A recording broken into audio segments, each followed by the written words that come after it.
سموتي نالما يوم تمتي موت من إن دفيس فلما يوم تمتي موت من تتي أنقم بيلما يوم تمتي موت من سماها كان قبر من يوم تمتي موت من قبر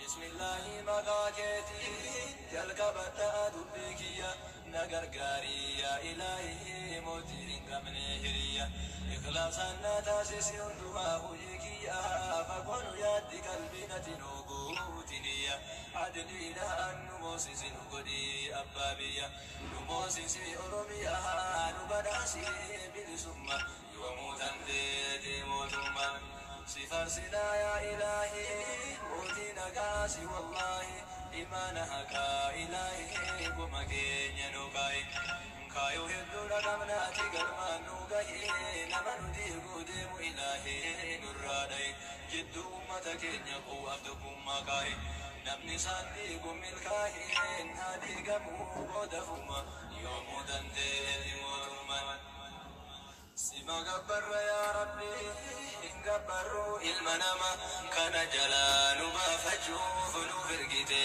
ترقما لوك دبتانا ما أمس لوك فما نقا رحمن الرد يا جرات يومما كايو صاني قلبا قهود هوين كينيا كانوما هاول تاتو هكما نايقمو مرقنما يوم تندي موتما يا كمالي ما في دما يوم تندي موتما السلام عليكم ورحمة الله وبركاته. وعليكم السلام ورحمة الله. Hordoftoonni Oromoo Musliim Miidiyaa hundi keessanuu bakka jirtanitti nagaa waraabmanni Rabbi isinirraa jiraatu. Inshaallah sheer waliif godhamee maanguddoo argitan tana wajjin hatta keessummaa isinii dhiyaannee jirra. Mee sheer waliif godhaa seenaa qabsoo Oromoo keessatti seenaa maanguddoota Oromoo jalqabarraa kaasee haga dhumaatti waan beekanirraa isinii qoodna. Yaadhaa sheer waliif godha. Salaamu alaikum warahmatullahi wabarakatuh. وعليكم السلام ورحمة الله وبركاته. Duraan dursee waamicha keenya kabajitanii gara istuudiyoo keenya Oromoo Musliim Miidiyaa dhufuu keessaniif hedduu galatoomaa isiniin jedha. Bareeda isinis galatoomaa na dhiyeessuu keessaniif. Ayyeme maqaa keessanillee Abbaa Huseenitti isin beeyna. Maanguddoo abboota teennaa tana maqaanillee hin beeynu maqaanillee hin yaamnu. Mee Abbaan Huseen eenyu eessa dhalatanii eessarraa ka'an jireenyi isaanii? Bareeda Abbaan Huseen Seeyifuu Haji Abdaa Garaadoo jedhama. Bakkiteen itti dhaladhee Oromiyaa Baalee Ginniir Aanaa Ginniir Baallee bakka jedhan lafa Baallee jedhan achitti dhaladhee achuma guddadhee achumarraa barumsallee seenee baradhee aanaa isaa torbaa Ginniir baradhee achirraa eegasii haga duraa jiru qotee bulaatiin uummatuma keenya waliin jiraachuu tura. Eegasii ammoo eega fuudhee 1965 fuudhee haadha manaatu jira. Akkuma san eegasii ilmaan an qabus dhiira 5 fi dubra 2 akkasii tashafee alli lama hin qaba. Akkanatti jirti maasha Allahu akkana keessa jirra. Ammoo akka maayii kanarratti akka Awurooppaatti 2005 irraa as Naayiroobii jira. Agaa biyyarraa baqattan 2015 biyya na filtan jechuudha. Ganna meeqa lafa kana keessa jirtan Naayiroobii? Ganna 14 Mee Abbaan Huseen qabsoo Oromoo keessatti seenaa akkamii qabanii qabsoo Oromoo tana keessatti gaheen isaan qabaataa turan gahee akkamiiti? Gaheen an qabsoo Oromoo keessatti qabu 1968 qabsoo bilisummaa Oromoo bara dhombir ammoo xiqqaadhaa seenaa dhombir hin beekaa oduu fi santi qabsaa'uu hin dandeenye barumsa keessa jira. Bara ammoo asaanu ka jal'addee jedhanii uummanni keenya baay'een Baaleen, Harariin akkasuma ammallee Booranaa hedduu bakka hedduu qabsaawanii jedhan keessatti qooda ajajaa dhibbaatiin naannoo Baalee keessatti Baallee bakka jedhan keessatti akkasitti abbaa qabsoo nama qabsoo hoggansu ta'uun qooda qabsoo fudhadhee ture. Akkuma san qabsoon sun ammoo qabsoo uummanni keenya hedduu irratti hirmaatee hedduu bilisummaaf hawwinee hedduu bilisoomuuf bira geenne jennee abdannee bilisummaaf deemnu eegas haala ta'eenuu Sumaalee irraa gargaarsaa yoo ta'an fudhataniin qabsoon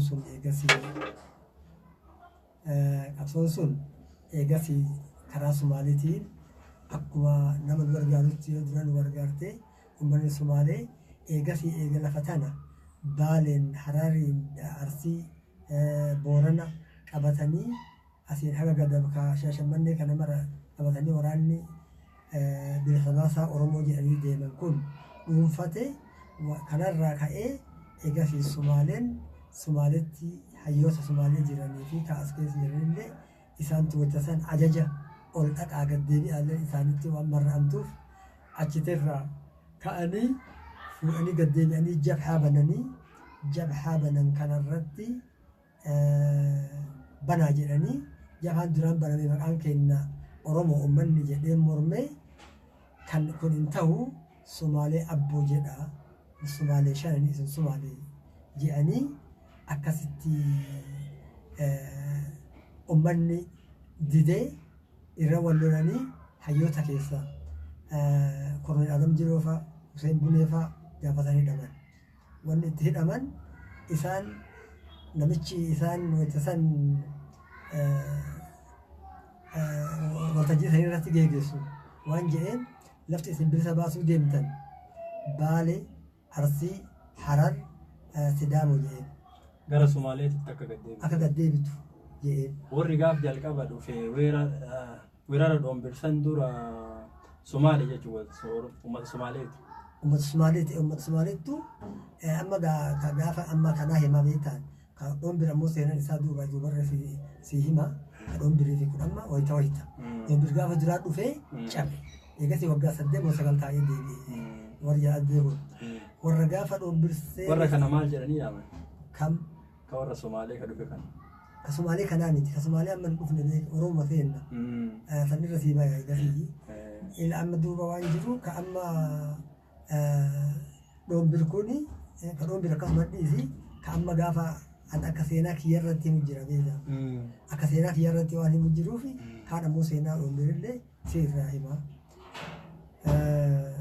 Warri kun duuba amma warri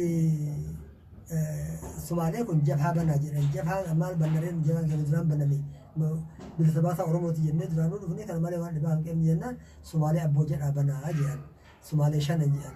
Sumaalee shanan maali yoo jedhanii isin irraa baratan Sumaalee Hargeysa, Sumaalee Maqdishoo, Sumaalee Inifdiin Takeenyaa tana, Sumaalee abboo ta Oromoo tana abboo jedhanii maqaa itti baafatan. Isaan kanaan akkasitti banaa jedhan. Kanarratti hin bannu jedhanii gaafiin itti ka'e. Gaafiin itti ka'e keessaa Rabbi Rahmat haa godhuu fi Korneel Adam Jiloo wajjinitti waan jedhanii gaafate. Lafti Oromoo tan Oromoon qabnu hagasumaa jedhee gaafate. Hagumamma isin maqaa dhohitan kana jennaaniin ta Oromoon beeynu ta Sumaalee abbootanaa jedhee namichi deebii. Lafti sun amma Arsii, Baalee, Harargee, Sidaamoo Booran illee jaluma jiru. Wanti sana amma kibila agar Sidaamoo jedhan malee Gujii fi maaliin addaa wanni bahin jiru. Sidaamoo illeen Booranuma jala jirti jechuudha. Inni kana jennaanin Korneel Adam Jiloo gaafii kana gaafannaan waan jedheen namichi lafti teessan asumaa jedheen namni teenna bakkuma amma ati maqaa dhooti tanaa lafti Oromoo haganumaa jedheen ta Oromoo abbootanumaa jedheen hayyeeme teennaf teessan hoo eessa jedheen daangan teennaf teessan eessa jedheen namicha gaafate. namicha gaafannaanin deebisan eegas sii deebifannaa Ziyaad Barree sii deebisaa jedheeni hidhaa itti ajaja jechuudha. Koloneel Hussein Bunee jechuudha. Hussein Buneetiin Adam Jilooti. Adam Jiloo jedhama. Gaafii kanaaf jecha jedhamanii. Gaafii kanaaf jedhamee ammallee Hussein koloneel Hussein Bunee waan jedheen lafa isinuyyuu isin Oromoo waan jedhan dhageenne jedheen namni. Oromoo waan jedhan tana inuun beeynu jedheen dhiyoo dhageenne jedheen. Isinuu gaafa haganaa bilisoomtanii haganatti nu beekuun keessanuu barumsa guddaa irra geettaniiyyuu kan jedhuun. Eegas abbaan kiyyallee hajabda garaa waan jedhaniin Oromoon yoo kitaaba illee beektan silaa Oromoo wallaalle jechuun dandeettanii. Oromoo keessatti karaa kitaabatti illee yookaan kitaaba beektan taate dhiira marraatiin imaadillatii lamii yookaan qabsuun hafil bilaad jecha yoo isiisan faana isii beektanii jettan Oromoon iraan nurraayyii warra san irraa ta'uun keenya akka hubattanii ka jedhuun itti hedduu hayyoonni irratti wanni jedhanii walgahii dhiisanii biraa bayan. Isaan hidhanii eegas waraan isaanii kaasanii amma militirii naqan duuba. Militirii wayita naqan maal godhan amma karaa Harariin Jijjigaa qabatan dhufanii. Karaa Baalitiin Awaara jedhanii Ginnir jalaa qabatan. Karaa Booranaatiin Liiban jedhanii Liibaniin qabatan. Bakka tana wayita qabatanii jedhan waraan isaanii achi qopheeffatan isaan jedhan wayituma wanniin kun siyaasan tun deemtee achi geettu ummata keenya ka qabsaa'ee Sumaalirraa dhufeefi nuufi warri mootummaa keessa jiru jinnaaronni korneelonni siyaasaa walitti hidhaa qabna yoo jira. Siyaasaa walitti hidhaa qabna. Wanni itti waraanni kun humna godhatee itti achi dhaquu danda'eeyyuu bakka sana mara qabachuu danda'eeyyuu siyaasaa tanaan.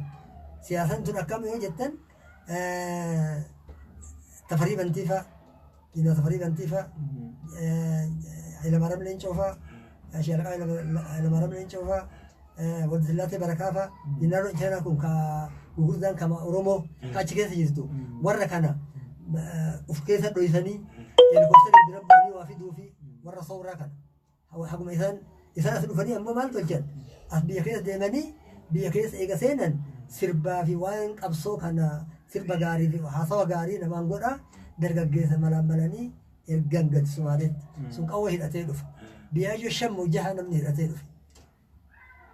Dura qawwee Dimatooran dhufan gabba'anii eegas itti aananii ammallee maqaan maalii qawweelee hedduu hedduudhaatti garuu qawwee gara 5 waytaan akkasitti dhufanii deebi'anii waraanni kun lafa qabatee biyyi mati soora taate jechuudha. Lafa akkasii qabatamte san eegasii jarri kun Sumaalee lafseen fudhachuu deemti jechuu wayita beekti. Warri ammoo achi jiru kan duraa wal siyaasaa qabaniin nu Sumaaleen nu fudhattee lafateen hin kenninu ka jedhu warri sunillee hin gane amma jalaa garagalan namni kennallee lolan dhiisanii eegasii asillee mootummaan wayita san dargiidha. Mangistuu Hayilamaariyaam aangoo olaantummaa waraanaa ofii fudhatee kaarramarraa lola jammaree Kuubaa hin fidate Sumaalee dhahee baase biyya. Kuubaallee mootummaa gargaaru. Mootummaa Itoophiyaa gargaaru. Mootummaa Itoophiyaa yeroo dargii. Gargaaru turte akkasii sooraan sun cabte san keessa duuba gaheen kiyyas akkasii nama hojjanti qabsoo keessa ture. Barri sun bara kam amma barri qabsoo jalqaba isin amma aansitan sun? 68 78 9 71tti cabte sooraan. Amma qabsoon qotee bultoota Baalee jedhamtu tuni maqaan isii akkasuma moo maqaa jijjiiramee itti mogga'e moo akkamitti kaate qabsoon sun? Qabsoon dura itti kaate amma waan bira tarree jira bakka akka seenaatti kiyyana gaafatte irratti san dhaqe malee san dura qabsoon jirtu 1950 keessa ka'anuu xiqqaa yookaan inni dhalatinu 50 keessa kuluba waan jedhan takka dhufte. Kuluba jedhaniit kulubni kun dhufee lafa seenee waytii jedhu kuluba kana ma'anaa isaallee guddoon beeynu ammoo akka nama garirraa an fahamutti kuluba jechuun kun Amaaratu tan Kobaalliloo Gabbaa jedhee waan akkasii sanitti maqaa itti baasee kuluba jedhanii ka jedhullee hin jira. Tan Kobaalliloo Gabbaa. Biyya gangalatanii biyya seenan jechuu Amaarri jedheerraa waan akkasii jedhanii waan san itti maduulanii isaan akka ammoo bilisa baasaa Oromootti illee dhufe akkuma Somaaliirraa Oromoo achi keessa jirtu wal qabatanii biyya seenanii waan tokko akka nama jihaadallee waan akkasiillee gocha akkasiillee ka keessa jirtu islaamummaaf deemullee gocha isaanii ka jiru. Kanarraa ka'ee sun eegas yeroo gabaabaatti cabxe. Wacca haga ittiin biyya seente kanatti ammoo dargaggeessa gara kennaa nama nu hubbeeynu. Hedduun itti seenee biyya seente jedhanii kaan maysuun kaan mootummaan wajjisan maysuun amma ofirraa gadi kutee gara Sumaalee. Kun ammoo qabsoomaafuu yaaduuf namni hedduu gattaree Sumaalee bu'e. Sumaalee wayita bu'an kana gaafa amma achii bu'an kana namni bakkitee Luug jedhamtutti namni gara 60,000 waan akkana namni Oromoo wal gahe 6,000 waan akkasiiti oltu wal gahe. Sumaaleen nu hidhachiisa jedhaniin.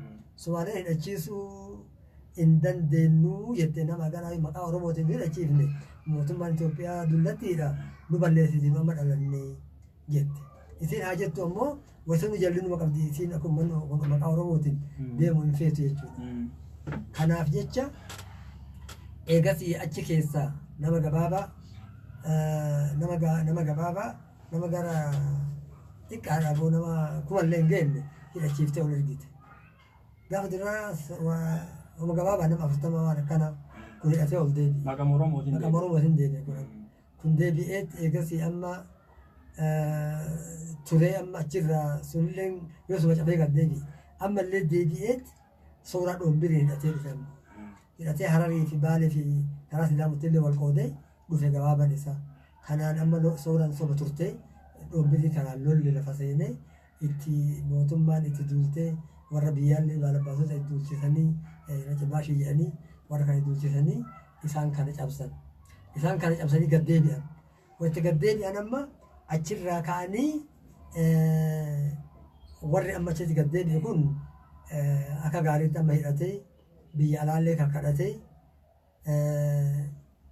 kun Falastiiniin kun Kuuriyaa akkasitti wanti baratan deemanii barmoota fudhatanii gaafa sooraa amma hin jedhu kana qophaa'anii ol dhufan. Somaaleetu erga jechuudha. Amma kana isaan amma maqama Oromootiin dhufan amma. Yeroo fannootaaf deeman kana haala maaliitiin deeman? Gargaarsa kadhataniituma nu bilisa baasaadha. Akkanatti bilisa baasaa akkanaati biyya akkanaadha jedhanii gaafatanii bajata achuma kadhatanii deeman jechuudha. Sanirraa wanni ammoo jiru Sumaaleen maqaa isaaniitiin kadhattee waan guddoo argattee ofii parsantii waan 10-20 kennitee uummata isaan nutti itti fayyadaman. Maqaa qabsaa'ota kanaatiin kadhatteetiin. Kan akkasii seenaa keessatti yoo dhageenyu akkasii wantoonni tan Sumaaleen hin jiru.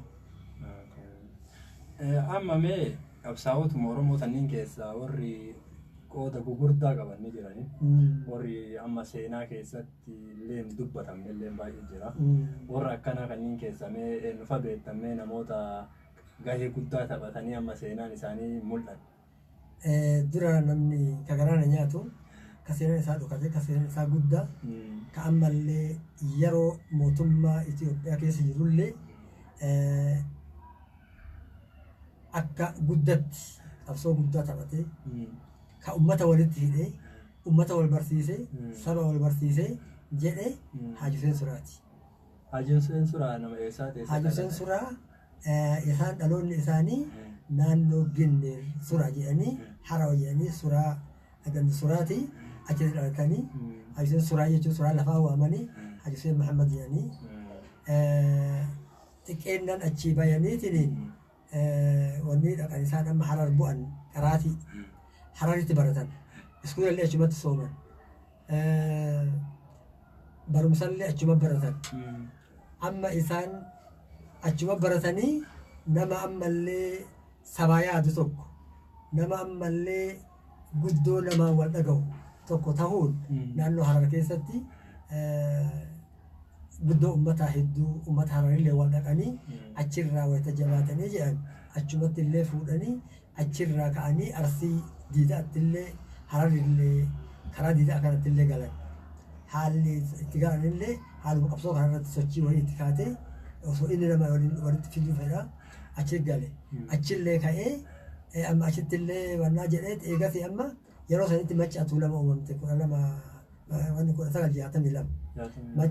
Macaatuu lama kanatti hariiree macaatuu lama nama fuudhee walirraa nama fuudhee innu ammallee Booranaa nama fuudhee Wallaggaa nama fuudhee Arsii fi Baalee keessaa nama fuudhee miseensa wal Macaasuu lama xiqqaa qabdu miseensa kana karaa gara 20-30 guddisa.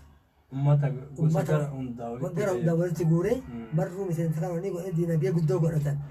Ka godhatan amma waan kana akkanumatti warri karaa Haayile Sillaaseetiin mootummaa isaaniitiin jala deemanii eegas walgahii isaanii dhaqanii irratti bakka isaan walgahii irratti naannoo dheeratti walgahii turanii dheeraa achitti isa faa qabuuf yaalii godhanii eegas hedduu ammallee magaalaa Finfinnee keessatti dhokatee wanta dhokatullee ammoo nama Wuraa Kalaawaa warra waraanaa ka Oromoo kana waliin jiraata akkasitti dhokata. Ati maayyii moonaa waraanaa seenee moonaa waraanaa keessatti uffata waraanaa hodha. Siyaasa dalaga ammoo nama akkasiiti. Hajuseen Suraayee. Hajuseen Muhammad. Ilmaan qabu am. Ilmaan qabanii ilmaan isaanii Kanaadaa jirti moo Ameerikaa inni jiranii as turanii isaan qaban isaanii as. Namoonni biraa namoonni akka isaanii ka dhokatan ka seenaan isaanii ka Oromoonis hin beeku. Seenaan akkasii hedduu jira. Ati garuu amma mee akka maqaa tana keessatti maqaa keessatti namni wayita sanitti qabsaa'ee kan hedduu maqaa hin dhoyine fakkeenya mee abbaan kiyya yeroo sanitti baalabbaataa turan. Baalabbaataa turanii ammoo qabsoo uummata Oromootii deemtu ta duraarraa ta duubarraa nama fala isiitii fi gargaarsaaf lola qawwee bichaa osoo hin taane siyaasaan gargaaruuf ummata gargaaruuf nama akkas qabsaa'u. Mee abbaa keessa maqaa isaan beekamanii Haajam Zagaraadoo. Kanumaan beekanii. Kanumaan beekamanii. Ka biraa ammoo akkuma sana mallee Haaji Ibrahim Shonqee jedhaniiti isaan baalabbaata karaarati nama qabsaa'u akka qabsoo hundeen marruu irra dhuftu iccitii wanni walitti deemu jechuudha. Namoota akkasiiti namoonni kun silaa seeran isaanii qajeera dubbatamu jechuudha. Haaji Abdaan amma isin malee ilmaan isaan qaban jirani qabaa? Ilmaan hedduu qaban nama gara 14 gamti jira. Isaan ammoo hedduu lubbuun jirani? Akiraman isaan Somaalitti akiraman. Ilmaan ba'an? Ilmaan hin jirani. Namoota gurguddaa akka keessanii? Nama gurguddaa akka kennate. Biyya jirammoo biyya alaa? Biyya illee hin jirani biyya alaa illee hin jiran. Amma biyya baqaa sana keessatti akkaataan jireenya uummata keenya qabsoo irratti miidhamee nama umrii keessallee jiru umrii keessanii olillee namoonni jiran namoonni biyya baqaa sana keessatti rakkatanii jiraatan osoo hojii mootummaa keessa jiraatanii namoonni akka umrii akka soorama keessa jiraachuu malan namoota baay'eetu jiru. Namoota akkanaa kanneen akkamiin ilaaltan mootummaan silaa akka uummata Oromootitti maal godhuu fi qaba jettanii yaaddan isin? Kuni namni as dura beekta wanti mootummaan seera nama dabsu lafa jiraatu dura waan godhanii miti nas beebaafadha jechuudha muraanni isaa kan inni biyyaa deeme tokko nas beebaafadha. Lammaffaa ammoo uummata keenya gabroomsan yoo asii deemee waa bahee fa'aa ka jedhu ammoo namni biyyaa bahee waa bahuullee namaa hin danda'u eegaa fageenya agarre malee nu wayita asii achii baaneetiin hin dhufnu waa ijaarree biyya deebinee biyya waa goone jechuuf dhufne. Eegas ammoo namni achi as bahe ka ofiitifuu jiruun harkarraa afaan taati inni homaa waan guddoo keessa namaa godhuun qabu akka siyaasatti akka wanniitti yoo jedhe malee eega ammoo wal dhagahee uummanni wal dhagahee kanarratti ammoo akkuma gaariitti kunoo namni wal dhagahee niyyaan namaa tolee ka qabu qabeenyaan itti hirmaatee ka beekumsaan itti hirmaatee bakka argachuu waan barbaachisu.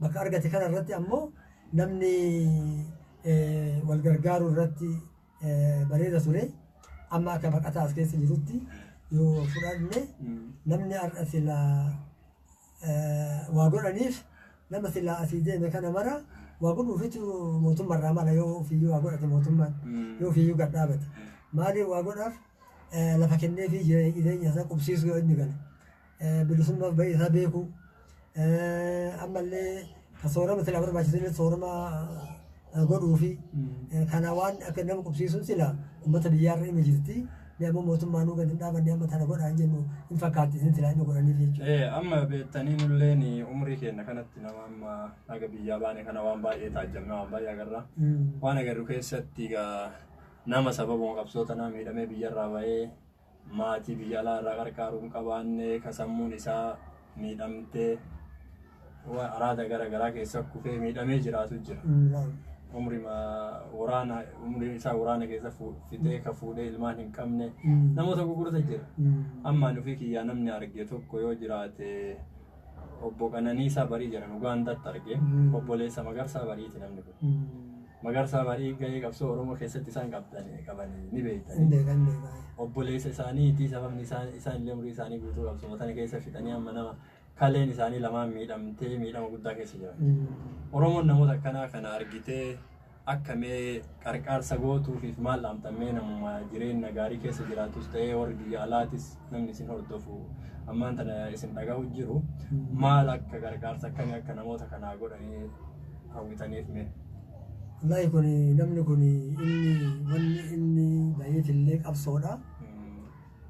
Qabsoo haa bahu ammoo qabsoo bakkuma jiru qabsoo tana namni beektu wanni namni ilmi namaa godhuu danda'u tokko waa dalagu waan qabsoo tana dalagu tokkollee niyyamaan ammootu qabsoo tana niyyaan jaalachuu tokkollee ammootu du'aa ima godhuufi yoo waan dhibaa dhabellee yoo humna dhabellee namni kun ammootu nama kana qabu mara silla wanni dhaabnu nama akkana yoo isa argitanii inni galee biyya inni jiru irraa fuutanii biyyatti galchisanii bakkitee itti jiraatu bakkitee sammuun isaa itti jiraattu godhuufi tokko wanni san dura jiru biyyummaan teennaa gadhaabattuufi qajeelatti waan amma itti jirtu kana fiixa baasu irratti ummanni keenya wal dhagahu qabeenya horatu yoo diinagdee horate biyyi namni giddii kadiinatu nama gayaa ka ofii dhiisa yoo diinagdeen qabaateen ammoo nama waa godhuu miti ofii waa godhachuu hin dandayan.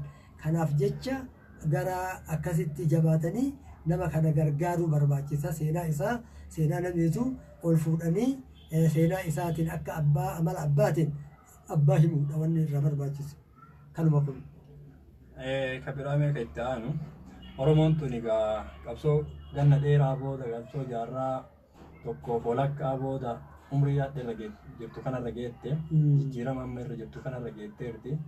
Mee jijjiiramni kun amma Oromoof akka Oromoon qabsoofte sanitti faayidaa Oromoon jijjiirama kanarraa barbaaddu fi miidhama qabsoo san irratti argite sanii Oromoo akkasi keessummeessu jira jijjiiramni kun mee akkamiin ilaaluu jirta mee haga nama waan miidiyaalee dhaggeeffatuutitti?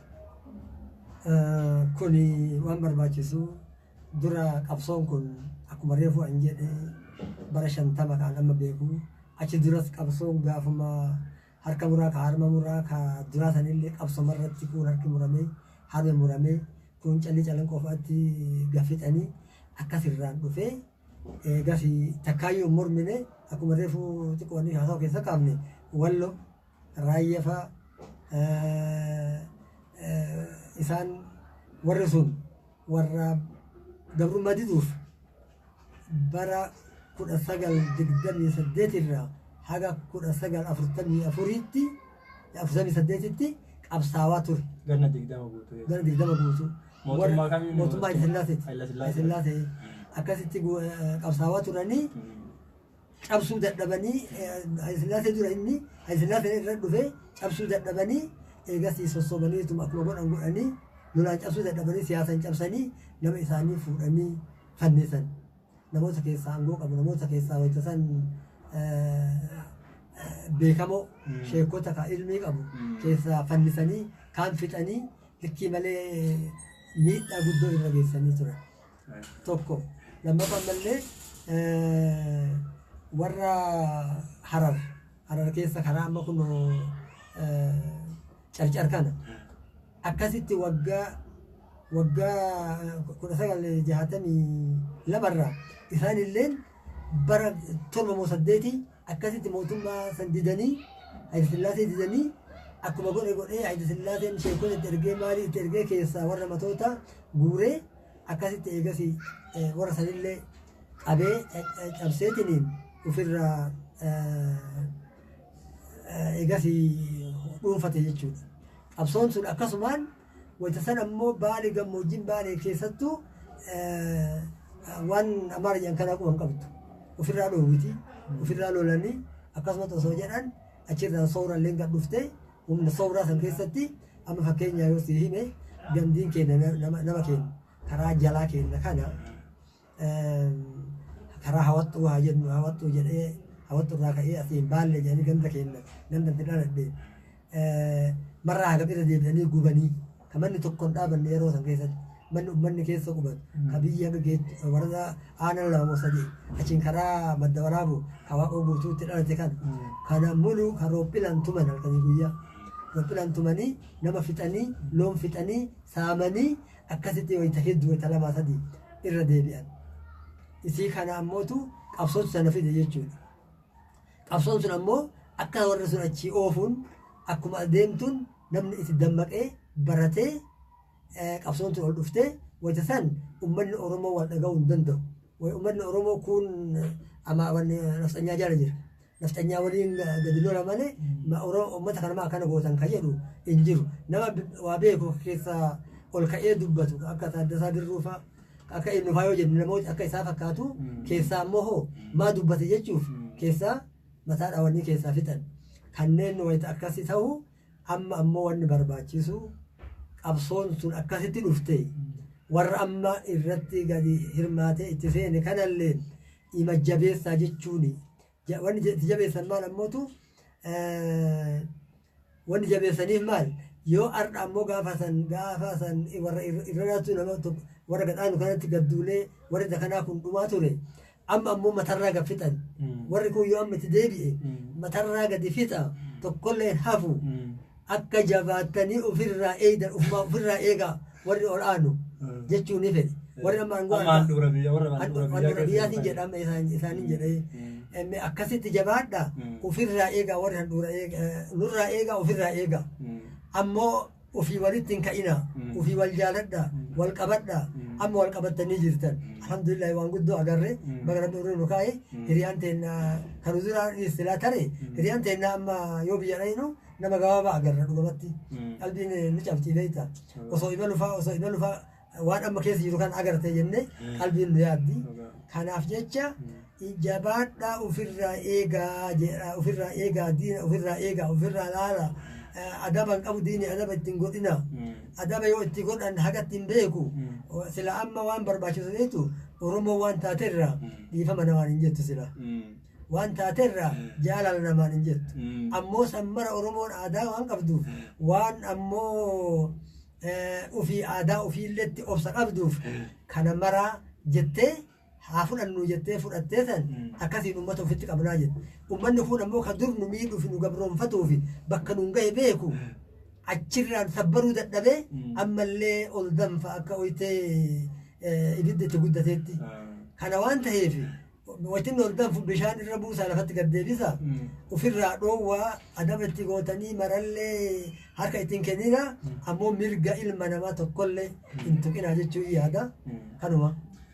Mee yeroo warri nafxanyaa kun sirni duraanii yeroo walloon akkasittumaa ture shawaa akkasittumaa ture arsii akkasittumaa ture harargee akkasittumaa ture kana wanni Oromoo walirree buudhoogee amma akka ammaa kanatti yoo nama tokkocha mucaa tokkocha arsii keessaa ajjeesan wallaggaa dubbatu amboo dubbatu harargee dubbatu kana maaltu dubbachuu dhoorgee maaltu walii dirmachuu isaan dhoorgee yeroo sana. Kuni wanni jiru dura ummanni wal dhageettiin ummata silaa waluma dhagahu Oromoon ammoo sirna waliin dhagahuuf hin qabu nafxanyaan ammoo iddoo duuddee Oromoorraa Oromoo taan bittee taanitti bittee akkasitti taan hin cabsuu turte akkasumallee Oromoo namni silaa hin cabsu Oromoon ofii wal cabsite malee namni hin cabsu kanaaf ammootu wanni dhoogge wayita san dura dammaqinni hin jiru dammaqinni ummataa hin jiru wal dhagahuu hin dandeenye miidiyaa wal hin dhagahan hin jiru wal keessa deemanii wayitiin ammootu namni waa walitti himullee lafti addaan fagoodha wayita san ammooyyuu kaatee waa ittiin tullee gara diinatti hirkateetiniin ofirraa kaan amantiin dhamaasanii kaan ammootu duniyaan dhamaasanii aangoo itti kennanii akkasitti waan akkanaatiif deema jedhanii nama kaan qabanii nama ficcisiisanii kanaaf wal dhaga'uu dadhaban wal dadhabbiiltan taati. Mee amma sa'a kennallee dhumee jira. Mee amma maal dhaamtamee akkuma waliigalaatti uummata biyya baqaa keessa jiruunillee uummata biyyaatiifillee mee akka maanguddoo gahee qabsoo Oromoo keessaa qabduutitti mee sa'aatii amma irra jirru kana wal qabsiiftanii mee wanni dhaamtaniif maaltu jira? Kanumaan goolamna. Bismillaahi wanni dhaamnu ummata keenya waan jedhuun akkuma amma wal qabattanii wal dhageettanii wal jaalattanii wal reebdanii wal gargaartan kanatti akkanumatti itti fufaa laafaa keessan hojii lallaalaa rakkataa keessan hojii lallaalaa qabsoo keessan akkanumatti itti fufaa wal dhagayaa wal dhageettiin tana qabdii wal dhageettiin mirga kana nuu kenne dhaaba waliin qoodinaa sabaa waliin qoodinaa daangaa waliin qoodinaa nama isin keessa jiru saba isin keessa jiru saba lammoota isin keessa jirtullee kabajaa ofii olitti kennaa fi akkuma aadaa teennaa duritti aadaa teenna keessatti dur nama biyya ambaatii namatti dhufee jedhee hin amboomsan hin gosoomsan gosatti akkasumas nama keessan gosoomsa waliin jiraadha nama ammootu hamtuu yaadillee waamaa gorsaa kan isin keessa jiru ka ammoo hidda ala baafatee alaan alaaqaa godhee alaa keessan isin miidhuu fedheetiniin sirna nafsanyaa ka dursan hin deebifna jedhe isinuu waan gootan hin beeytan sanii achitti ammoo ummata isin wal qabadhaa wal gargaaraa wal dhagayaa taa'a teessumaan sirna rakkoo jirtu hiikadhaa walitti hin jarjarinaa hin ariifatinaa ariifataan xiqqoo namarraa ariifatu waa balleessa keessattuu qeerroon jabaadhaa hin ariifatinaa maanguddoon waagayaa hayyuu waagayaa wal mari'adhaa waan isin mara dhibe isinuu akka itti ofirraa deebistan hin beeytan jabaadhaa isiniin jedha. Kanarraa qabee ammoo dhaabbonni siyaasaa bakka hedduu akkuma beekamu namuu duraan karaa siyaasaa kanaan biyya keessatti jiraachuu dadhabee biyya ambaatti bahee kun biyya keessatti illee dhokatee kun ammoo rakkoo hedduu keessa gahee ture. Kanaafuu ammoo amma biyyatti galtan teessoo teessoo teettanii wal mormuu fi wal gaafachuu waan dabe qajeelchuu isin marru ilmaan hayyuuti ilmaan abbaa gadaati hayyooma keessaniin akka itti walii galtan wal dhageettanii karaa irra bahu karaa kana caala jettanii waan karaa jiruu teessaniitii fi jiruu ummata keenyatii fi bilisummaa teenyaaf karaa ta'u irratti walii galaa jechuudha. Ayyaa ulfaadhaa nu kabajtanii nu biratti argamuu keessaniif ulfaadhaa isiniin jenna inshaallah. Inshaallah waan tokko bicha jira waan tokko gaaf tokko karaa diin kana irratti yeroo duriitti Hayila Sillaasee keessatti Hayila Sillaaseen biyya alaa dhaqe. Biyya alaa dhaqeetiin Israa'eelii, Jarmanii, Ameerikaa, Ingiliziin kanneen dhaqee biyya siya islaamsisuu fedha jedhee islaamummaa gaafate. Biyya maraa kiristaana kaasuu fedha. Kiristinnaa kaasa jedhee kiristinnaa gaafate. Kiristinnaa gaafannaanin yoo duuba inni gaafatee jedhu hayyee jedhanii walgayii asitti godhatan dhufanii jarri. Akkam goonaa jedhan maarree ajaja itti kenni biyya haa kiristaantuu jedhaniin. Hayyee jedhee fudhate yoo fudhatu amma maal jedhan dura bakkiteen nama een jenne baaletti haa erginu jedhanii ministeera biyya keessa baaletti ergan dubbitan ammoo baaletti ministeera ergan san hin beektanii maqaa isaatti na dhuma ergan duuba wayita erguuf ta'anii duratti ammoo dhagayanii wal gaafate biyyi amma duuba maal godhan nama sheeka ta'e nama hayyuu ta'e nama guddaa tokko nafne baalee gobbatti bahe marru. Gobbatti bahaniitiin amma waan jedhan inni akkasiin dhufaa dhagayanii miti namni ammoo achii oduu dabarsuuf dhima jira achi keessa kan oduu jaraa dabarsu. Amma inni guyyaa inni dhufu kanatti gibshaa nyaata dhiyeessanii helikooftariin dhufee bu'ee wayita dhufee bu'ee amma waan jedhan haga inni dhufin duratti waan wal gaafatan eenyu haa dubbatu jedhan. Karena Hussein Tahiroo haa dubbatu jedhan. Hajabdaa gara karena Hussein Tahiroo haa dubbatu jedhan. Hajabdaa garaatu haa dubbatu jedhan. Ammallee Hussein Maammee Adii karena Hussein Maammee Adii haa dubbatu jedhan. dubbii tana ammoo isin walirraa fuudha akka maslahaa mootummaallee waan hin dhabnetti dubbadhaa jedhanii jiraan jarri waan dubbatu mareeteetuma lafa keetti haajaa darsaatti waan jedhaniin abboo atin dubbatin jedhee ati waan rabsita waan balleessita hin dubbatinii jedhaniin awwala hayyee jedhee callise namichi wayita dhufee gattaa'eetiin irraa bahee dhiyaana gaffinna jedhan dhiyaana nyaachuun duratti dhaamsa jaanohoy qaba girmaayuu qadamaayuu hayila sillaasee dhaamsa qaba isa waraqaalee naa kenneen na erge dhaamsa isaanirraa fuudhaa jedhe ministeera kana jedha jennaanin hayyee jedhaniin maal dhaamsi yoo jedhaniin kunoo Itoophiyaan aadan takkatti ta'uu qabdi afaanin takkatti ta'uu qabdi amantiin takkatti ta'uu qabdi namni marruu akka amantii kiristaanaatti deebi'uu amantii akka waan tokko taanuu jedhe jedheen watiin nagar jedha ajamsaattu harka baasa kan dubbatin jedhaniin jedheen namichi jennaanin girmaayuu qadamaayuu sillaaseen dhugaa jedhe amantiileen takka taana biyyalleen takka taana gosalleen takka taana amantii islaamatu caalaa amantii islaamatti inni islaamuu jedheen achuma dhumatte dubbii wayitiin nagas jedheen beerri ilil jette dhiirti harka dhooyte namichi helikopterii seenee tare wayitiin inni tare duuba achi ol deebi'anii akkana jedhe jedhaniitiin itti himan akkasi lolaan haa humnaan haa goonu jedhem wal gaafate amma ministeerri wal dacha'eetiin mootummaa akka mootummaatti wal gaafatan yoo lolaan tikaane amantii namni gad hin dhiisu asiin Sumaalee asiin Keeniyaa asiin Jibuutii asiin Suudaan islaama lafsa islaama nu marse warri kun achi seeneetiin loon nutti kaasa lafteen lafa lolaa taati akka haa dhiifnu jedhan akkam goonaree jedhan timirtii haa guddifnu jedhan ummanni ijoollee yoo tamaarte timirtii irratti kafarti timirtii haa guddifnu islaama diina islaama bakka inni wanni jedhutti gadi haa qabnu bakka isaan walgalatti addaan haa dhoowwinu waan akkanaa godhuu turanii akkasitti gaazamana san waan akkasii keessa amantiillee seenee mootummaan Hayilasillaasee san godhuu ture ammoo duuba kadhiba ammoo kan yaadadhu bakka sana irratti obboleeyyan keenya kan dargii keessatti rashanaman yoo anama maqaa dhayu akka naannoo keenyatti maqaa dhayu bakka maraa akkasitti jira akkuma mareefu ati haasawa keessatti natti himtasanii obboleeyyan keenya ka akka Awwal Muhammad Jidda ka akka obboleessa kiyya Awwal Abda ka akka Haji Abdulqaadir Nuho ka akka Ayyuu Abubakar ka akka Umar Haji Hussein Barahee eenyu yoo jedhee waan lakkoofsi keessaa bahuu miti shantama fa'aa waliin qabanii boolla takka guuranii isaan 1970 keessa kan dhuman